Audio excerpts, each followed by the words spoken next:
Assalamualaikum warahmatullahi wabarakatuh. Pada kesempatan ini, saya akan menjelaskan tentang bagaimana cara membangun dan mengelola graf menggunakan C++, serta bagaimana melakukan transversal. Saya juga akan menjelaskan bagaimana menambah dan menghapus edge, serta vertex dalam graf, dan bagaimana memvisualisasikan graf. Sebelumnya, perkenalkan, saya Muhammad Hijri Torik Ma'ruf dari kelompok 9. Tentu saya ditemani oleh dua teman saya, ada Rizky Febrian dan juga ada Zaki Ramadan. Oke, kita masuk pada struktur yang pertama. Seperti biasa pada C++, kita menggunakan header untuk menginclude hal-hal apa saja yang akan digunakan ke depannya, dan juga tentu saja namespace untuk mempermudah codingan selanjutnya. Oke, langsung pada bagian intinya. Pertama ada definisi kelas graph. Di sini ada vertex, yaitu variabel penyimpanan jumlah vertex dalam graph, dan ada adjacency matrix menggunakan merupakan vektor dua dimensi yang menyimpan adjacency matrix dari graph. Matriks ini menyimpan informasi tentang koneksi antar vertex. Lalu masuk ke publik, ada graph in vertex. Ini adalah konstruktor untuk menginisialisasi graf dengan sejumlah vertex tertentu. Adjacency matrix diinisialisasi dengan ukuran vertex dikali vertex dan diisi dengan nol. Oke, sekarang kita masuk pada fungsi utama. Di sini ada dua fungsi untuk penambahan edge, yaitu directed dan undirected. Di sini add directed berfungsi untuk menambahkan edge vertex dan mengubah adjacency matrix dikali menjadi satu. Sedangkan undirected mengubah adjacency matrix U dikali V dan V dikali U menjadi satu. Dengan catatan, angkanya tidak boleh sama atau melebihi jumlah vertex. Selanjutnya, bagian penghapusan ada remove directed dan remove undirected. Rumusnya sama saja seperti pada penambahan sebelumnya. Namun pada penghapusan, kita mengubah adjacency matrix yang tadinya satu menjadi nol. Di sini kita membuat vertex. Fungsi ini untuk menghapus vertex V dan semua edge yang terkait dengan vertex tersebut dengan mengubah semua nilai dalam baris dan kolom V dalam adjacency matrix menjadi nol. Lalu ke fungsi untuk menampilkan. Di sini ada print adjacency matrix. Fungsi ini bertujuan untuk mencetak adjacency matrix. Saya juga menggunakan dual for untuk menelusuri setiap elemen dari matriks dan kemudian mencetaknya. Lalu di bawahnya ada visualisasi graf. Fungsi ini mencetak adjacency matrix untuk memvisualisasikan graf. Di sini dua loop for juga saya gunakan untuk menelusuri setiap elemen dari matriks dan kemudian mencetaknya. Masuk ke bagian transversal. Yang pertama ada BFS. Saya akan menerangkan isi dari fungsi transversal BFS. Di sini ada visit, merupakan vektor untuk melacak vertex yang telah dikunjungi, lalu diinisialisasi dengan nol. Di bawahnya ada queue. Queue ini adalah antrian untuk melacak vertex yang akan diproses selama transversal. Lalu ada visit start vertex sama dengan satu, fungsinya menandai vertex awal sebagai telah dikunjungi. Lalu di bawahnya ada queue push start vertex, menambahkan vertex ke antrian. Selanjutnya ada while queue empty, sebuah loop yang berkelanjutan sampai antrian tersebut kosong. Lalu ada in vertex sama dengan queue front, fungsinya untuk mengambil vertex terdepan dari antrian dan dilanjut dengan cout vertex untuk mencetak vertex saat ini. Nah, lalu ada queue pop untuk menghapus vertex terdepan dari antrian. Masuk ke loop yang berfungsi untuk mengecek semua vertex yang terhubung dengan vertex saat ini. Lalu jika ada edge dan vertex yang belum dikunjungi, maka Q push I bertujuan menambahkan vertex ke antrian dan visit satu menandai vertex sebagai telah dikunjungi.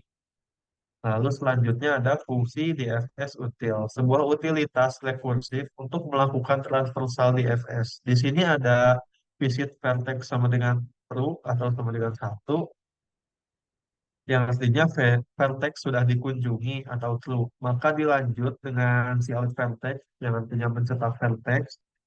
Masuk ke loop pertama. Loop ini untuk mengecek semua vertex yang terhubung dengan vertex saat ini. Dan jika ada edge dan vertex belum dikunjungi, panggil fungsi DFS util secara rekursif untuk vertex tersebut. Oke, yang terakhir ada fungsi DFS yang merupakan fungsi utama untuk memulai transversal DFS. Di bawahnya ada vektor untuk melacak vertex yang telah dikunjungi, lalu diinisialisasi dengan false atau nol, dan ada juga fungsi yang berguna sebagai pemanggil fungsi DFS util untuk memulai transversal DFS dari start vertex. Oke, itu saja penjelasan fungsi utama dari saya. Selanjutnya ada bagian intent yang akan dilanjutkan oleh dua teman saya. Waktu dan tempat dipersilahkan. Baik, terima kasih. Di sini saya akan melanjutkan pembahasan bagian fungsi inti main bersama dengan rekan saya. Di sini mungkin saya akan menjelaskannya langsung dengan menjalankan programnya. Oh, ada.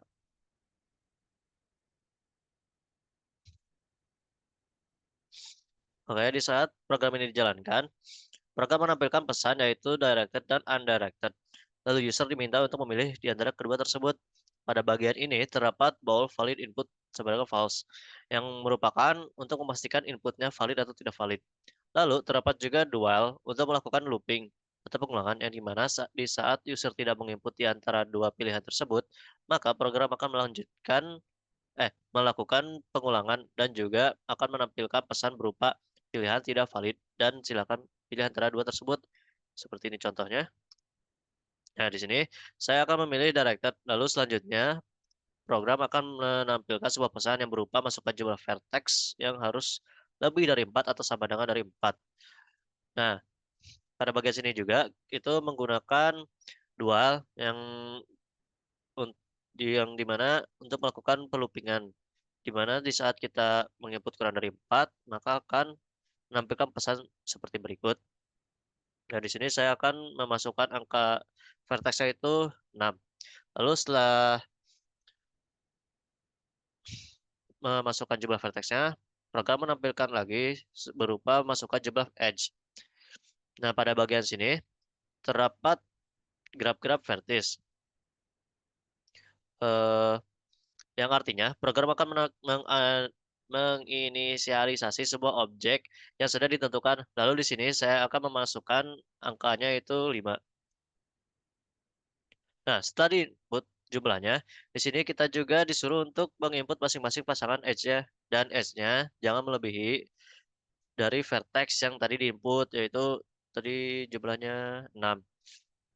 Nah, di sini saya akan menginputnya itu 1, 2, 3, 4, 5, 1, 0, 3, 2, dan 5.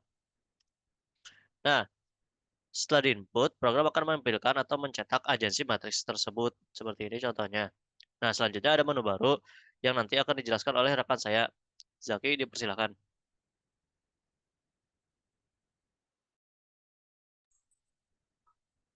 Baiklah, terima kasih Febrian. Saya akan menjelaskan akhir dari Intimain.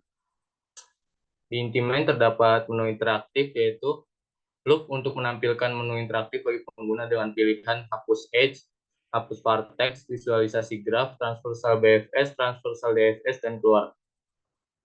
Setiap pilihan memiliki logika untuk melakukan operasi yang sesuai berdasarkan input pengguna. Dengan cara ini, program mengelola graf dan menyediakan berbagai operasi yang dapat dilakukan pengguna untuk memanipulasi dan menganalisis graf tersebut. Yang terakhir ada returnal, yaitu fungsi dari perintah yang satu ini yaitu menutup main dan mengakhiri program yang sudah ditulis. Selanjutnya kita akan menuju ke output dan mencoba menu-menu yang ada pada menu interaktif. Yang pertama yaitu hapus edge. Program meminta pengguna untuk memasukkan pasangan simpul U dan V yang membentuk edge yang ingin dihapus. Metode ini juga akan menghapus semua edge yang terhubung ke paket tersebut. Berhubung tadi Febrian memilih menu directed, jadi remove directed edge UV dipanggil untuk menghapus edge antara U dan V. Coba Feb.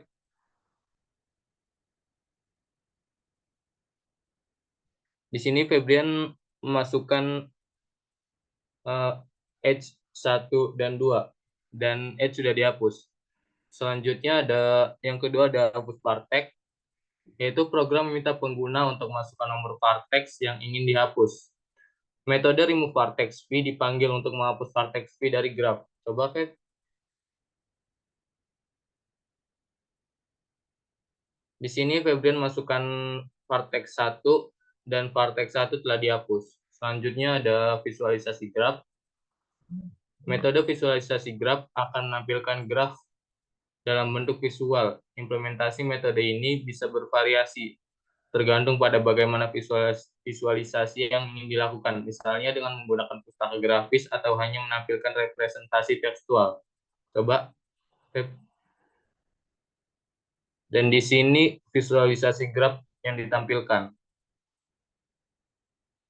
Selanjutnya ada transversal BFS. Program meminta pengguna untuk memasukkan vertex awal, metode BFS start vertex kemudian dipanggil untuk melakukan transversal BFS dari vertex tersebut. Coba, Feb. Di sini Febri masukkan vertex mulainya dari 2 dan yang keluar adalah BFS transversalnya 2 dan 5. Prosesnya yaitu ambil vertex dari depan Q, cetak dan tambahkan semua tetangganya yang belum dikunjungi ke Q. Selanjutnya ada transversal DFS. Program meminta pengguna untuk memasukkan vertex awal, metode DFS start vertex kemudian dipanggil untuk melakukan transversal DFS dari vertex tersebut. Coba, Feb. Di sini Febri masukkan vertex mulainya yaitu 2 dan DFS transversalnya yang muncul adalah 2 dan 5. Prosesnya yaitu transversal DFS mengunjungi semua vertex yang terhubung mulai dari vertex awal, mengeksplorasi sejauh mungkin di setiap cabang dan sebelum mundur. Yang terakhir ada menu keluar, yaitu program berakhir ketika pengguna memilih opsi untuk keluar. Jadi dalam proses ini kita menggunakan do while sehingga program bisa terus dijalankan walaupun memilih menu tidak berurutan atau dilakukan terus-menerus. Program hanya akan berhenti ketika memilih menu keluar dan ketika kondisi false, program tidak dijalankan dan akan muncul pesan. Baiklah, saya akan menyerahkannya kepada Hijri. Terima kasih.